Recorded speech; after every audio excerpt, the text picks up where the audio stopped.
Hello from NAFSA 2016. We're talking with Bryan Stevenson, a widely acclaimed advocate for social justice who graduated from the Harvard Law School and the Harvard School of Government.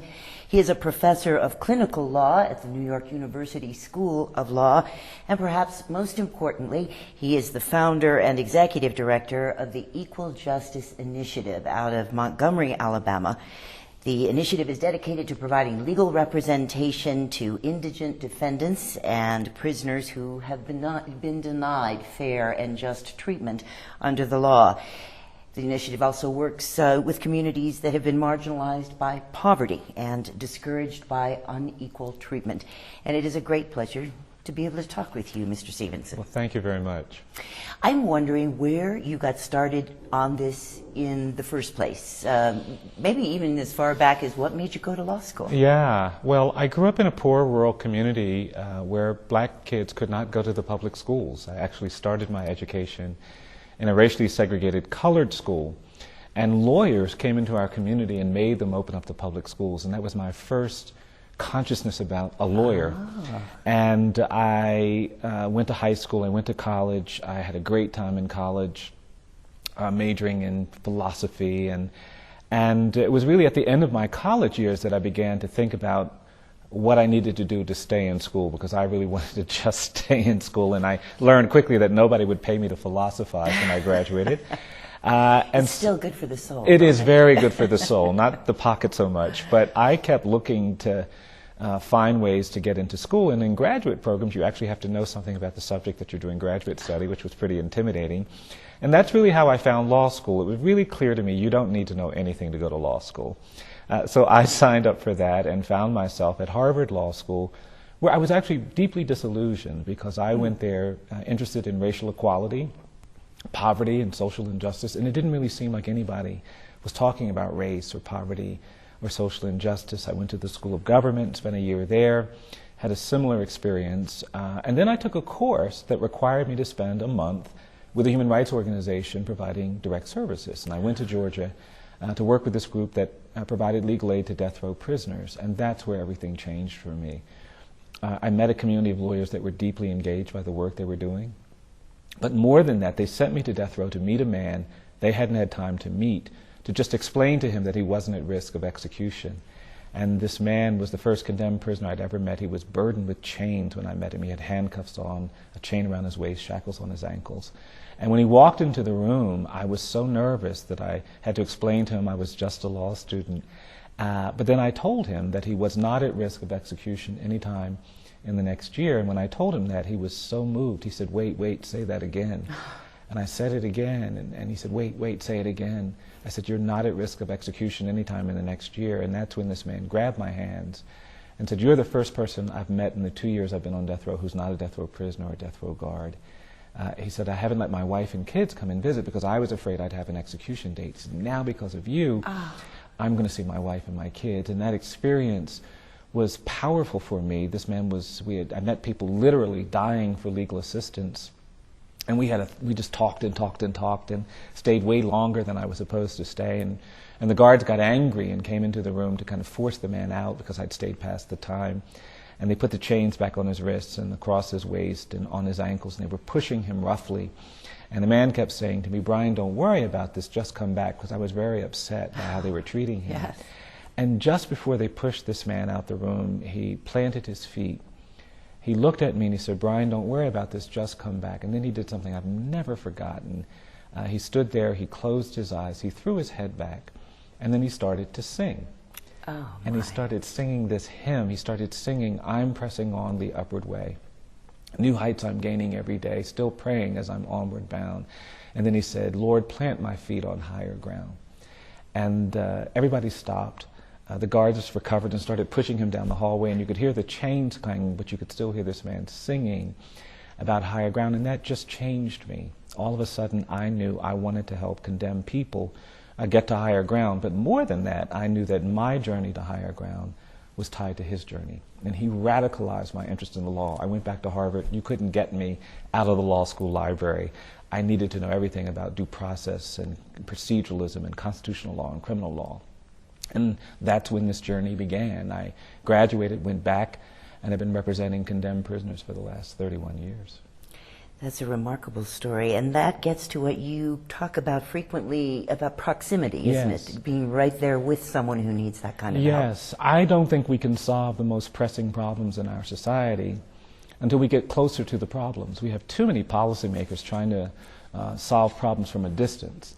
And when you're trying to problem solve from a distance, you miss the details of the problems. You don't understand the nuances. And so I think we all have to get closer to the people in our community who are suffering, to those who are living in the margins of society, to those who are drug addicted, to those who are marginalized, to those who are disabled, to those who are suffering from mental illness, to those who are incarcerated. I think most of us have been taught that there are bad sections in the communities where we live, places where the schools aren't very good, places where people are struggling, places where there's violence and despair. You're supposed to stay as far away from those places as possible. I actually think if we're going to create more justice, we actually got to get closer to the places where there is that disconnection, where there is that suffering. And I think there's power in proximity. I don't think you have to know the answers when you choose to get proximate. The answers will come sometimes in your proximity. And I think you learn things about what you can do that you don't sometimes appreciate until you're proximate. So for me, that's a critical component to how we make our nation, our world more just, more hopeful, and more responsive to the needs of those who are disadvantaged.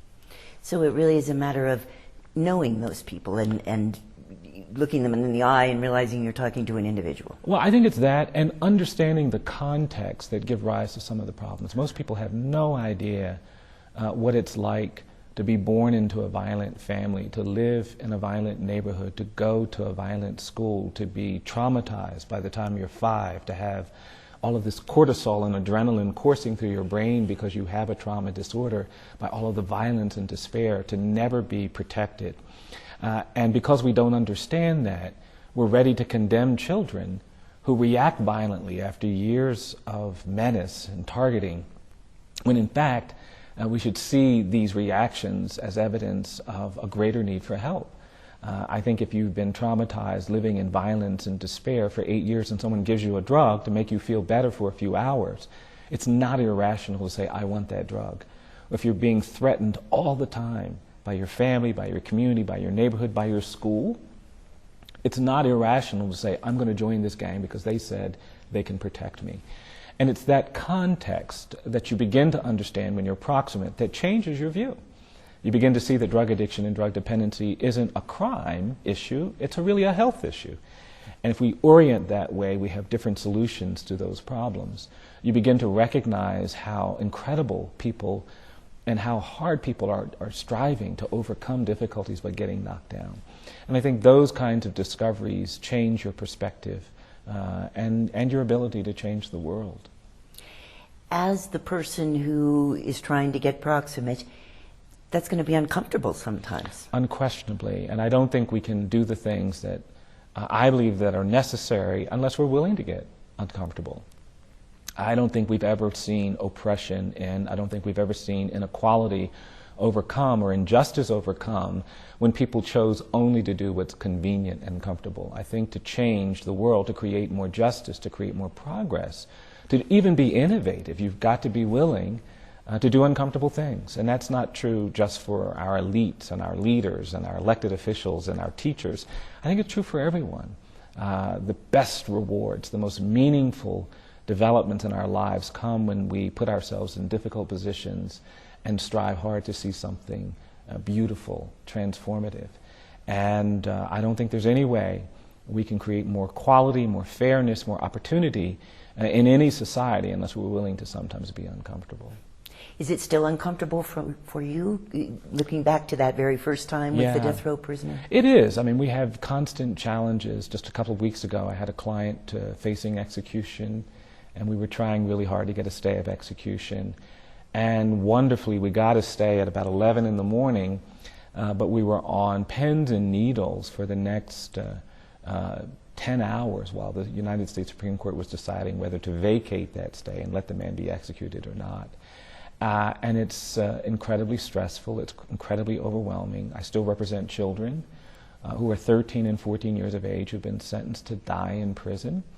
I represent women who've been unfairly convicted of crimes they didn't commit. I represent people who are disabled, who've been judged harshly despite the fact that they have a disability.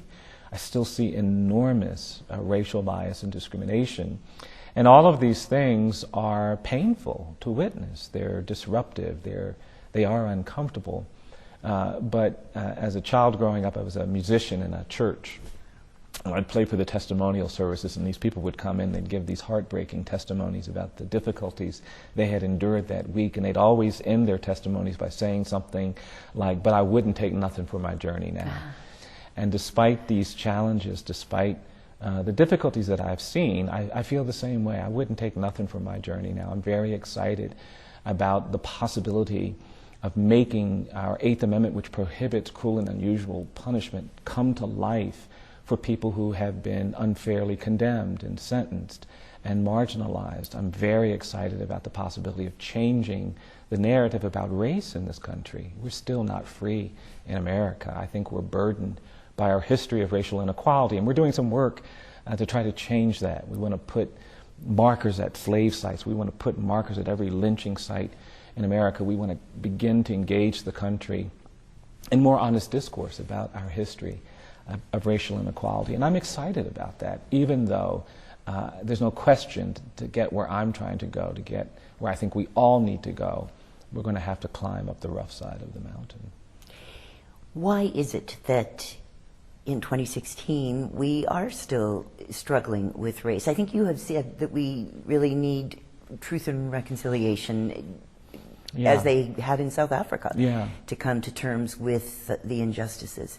Yeah, I think we've just never really been willing to confront the problems we created by the narrative of racial difference that has defined American life. We're a post-genocidal society that hasn't done the things you're supposed to do to recover from a genocide. I mean, there was a genocide here. There were millions of indigenous native people who we slaughtered by the millions when white settlers came. And we haven't really owned up to that. And it made us tolerant of enslavement.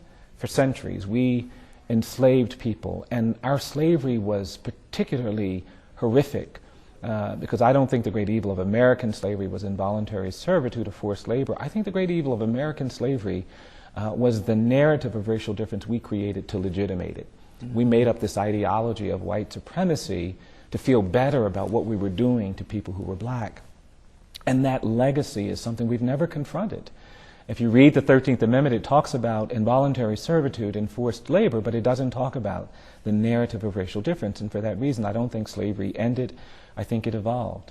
It turned into decades of terrorism and lynching and the violence that shaped the American landscape. You know, the African Americans in Denver, in Chicago, in Cleveland, in Detroit, in Los Angeles and Oakland didn't come to these communities as immigrants looking for new economic opportunities. They came to these communities as refugees and exiles from terror.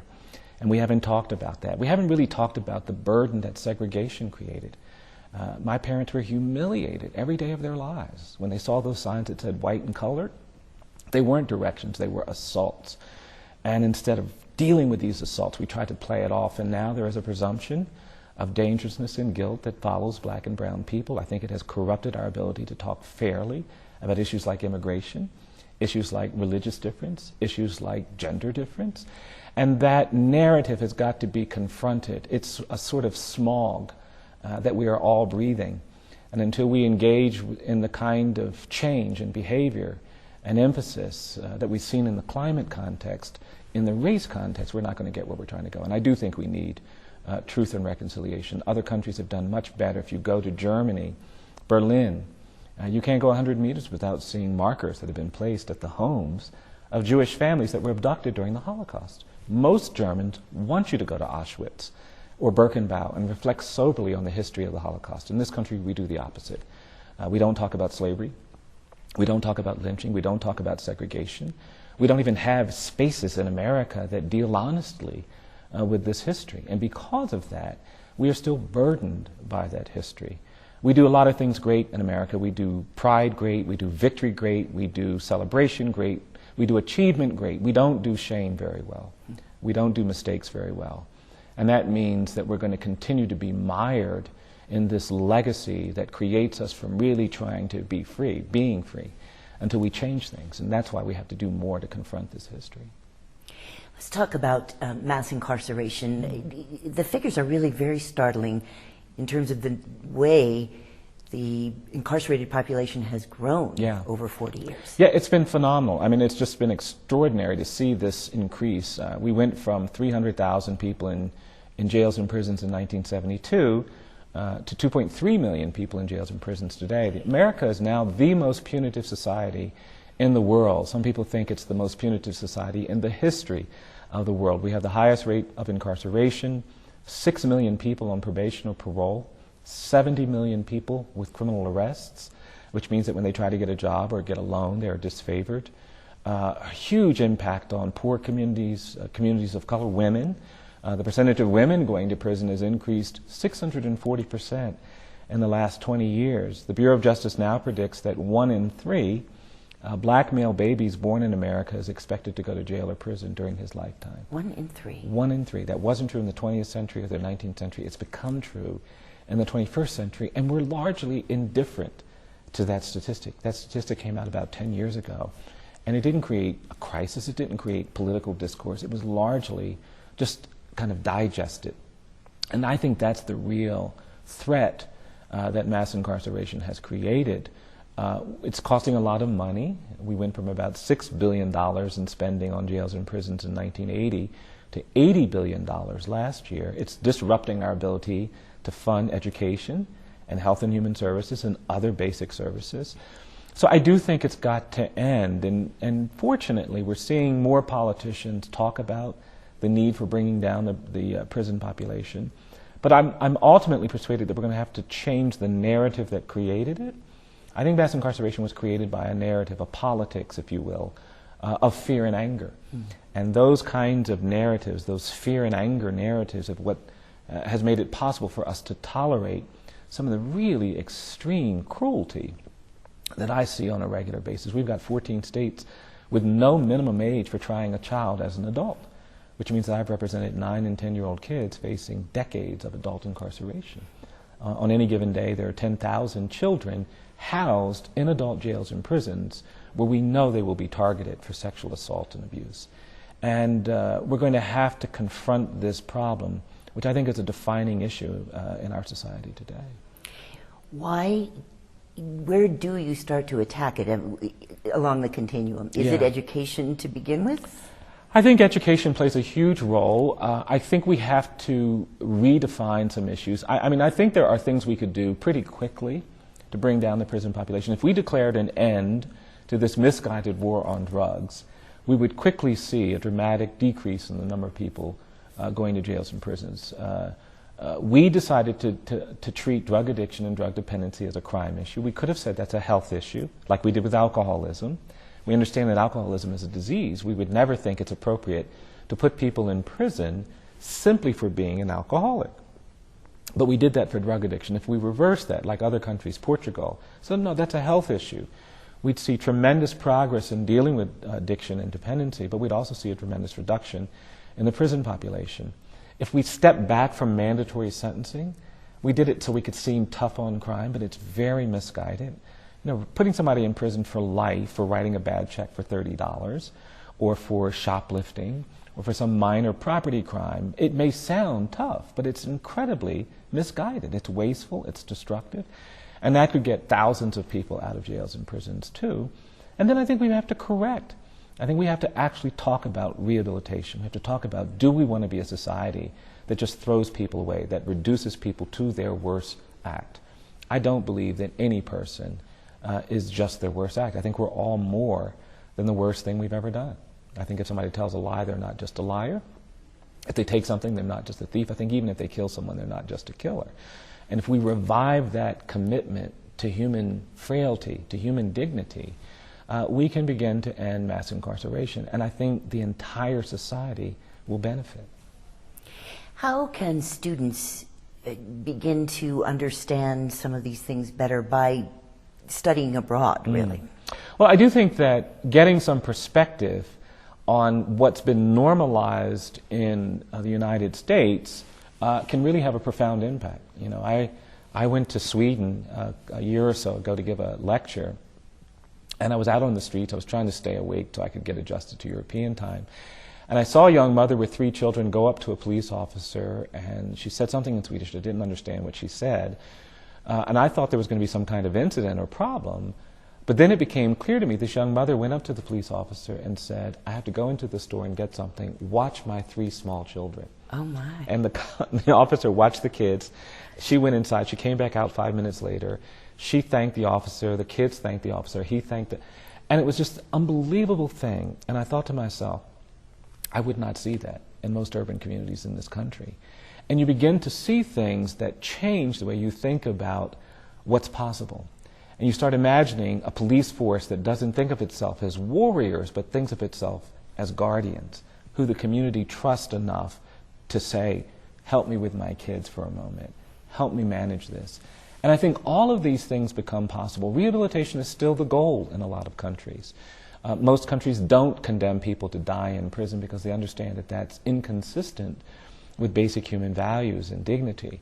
And I think that the exposure to that can deepen our perspective on what it means to be responsible, to be just, to be compassionate.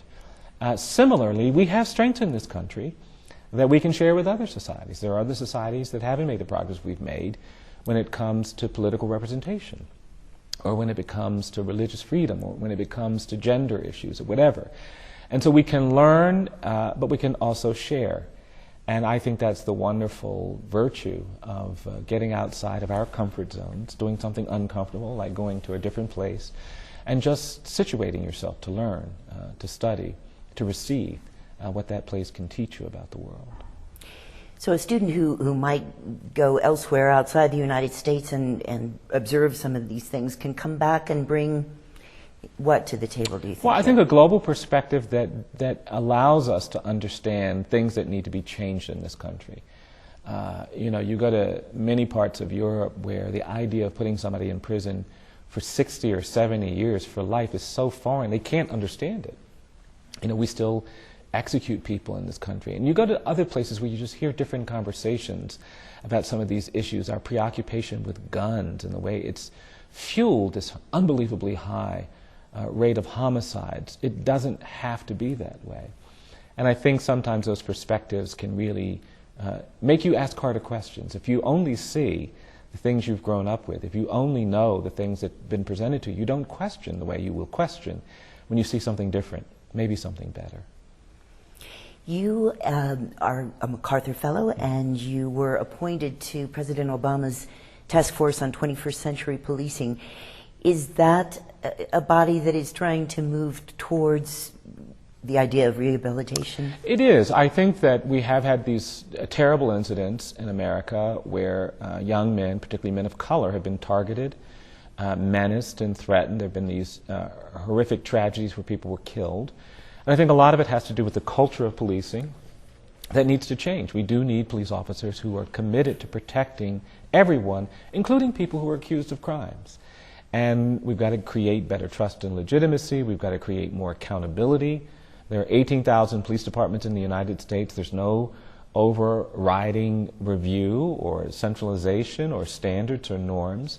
And so I do think to create healthier communities, we're going to have to create more committed, more thoughtful, more sensitive police departments that can recognize the challenges that different people have within their community. So that is part of deepening our understanding of what it means to provide public safety and human rights.